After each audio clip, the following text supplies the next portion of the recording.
Stop everything. The Supreme Court just obliterated Prime Minister Keir Starmer. Here's a scandal that's shaking Britain. Stop everything you're doing. Yes, you heard me right. Put that kettle down and listen up. Something just happened in Britain that's not just shocking, it's downright scandalous.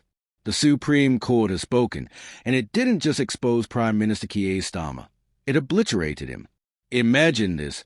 £124,000 in missing secret gifts, hidden offshore deals, and an abuse of power so brazen it makes a bad soap opera look like amateur hour. Today, we're diving deep into the drama that's shaken the very foundations of UK politics. Buckle up, because once you hear this, you'll never look at Starmer the same way again. It was supposed to be a routine day at the Supreme Court, just another dry briefing on political ethics. Right? Wrong.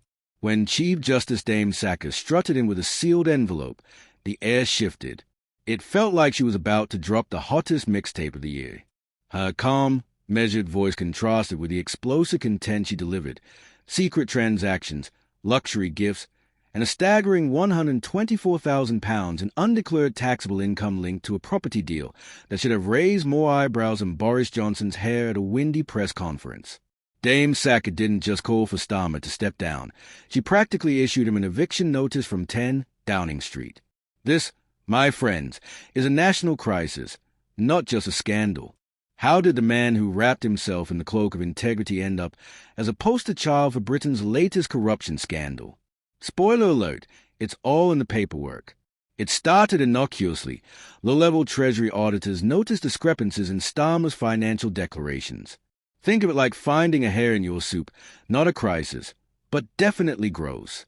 Investigative journalists soon caught wind of internal documents showing Starmer's declared gains from selling his family's London property just didn't add up. Instead of a tidy profit of over £400,000, he reported only £275,739. Poof! Just like that, £124,261 vanished into thin air. At first, Labour officials called it a clerical error. Classic denial, right? But as evidence piled up, their excuses more faster than a politician at a hostile debate. Legal miscalculation, they claimed, more like legal gymnastics. Then things took a darker turn. Bank records revealed wire transfers between Starmer's family trust and offshore accounts. We're talking big money here, folks. What did these transactions fund? Luxury handbags, designer watches, and private wine collections. Sound like a Saturday night out, right? Except this isn't a harmless splurge. It's a political scandal.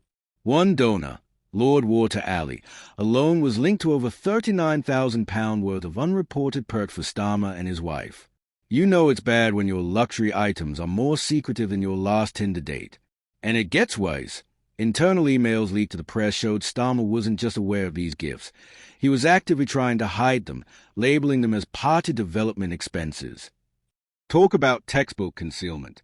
This isn't just a scandal, it's a systemic ethical failure. Dame Sacker's words echoed through the courtroom. This is a constitutional emergency. The public has been misled.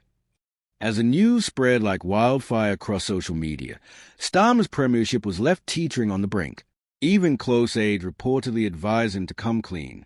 But let's be real. If you've got skeletons in your closet, the last thing you want is for them to start a dance party in public. The opposition pounced, calling for immediate resignation and investigations. Political commentators compared the fallout to the expensive scandals of the late 2000s, but with social media amplifying every twist, the damage this time is even more devastating. So, what's next for Starmer? Will he step down? Can Labour salvage its battered reputation? Only time will tell.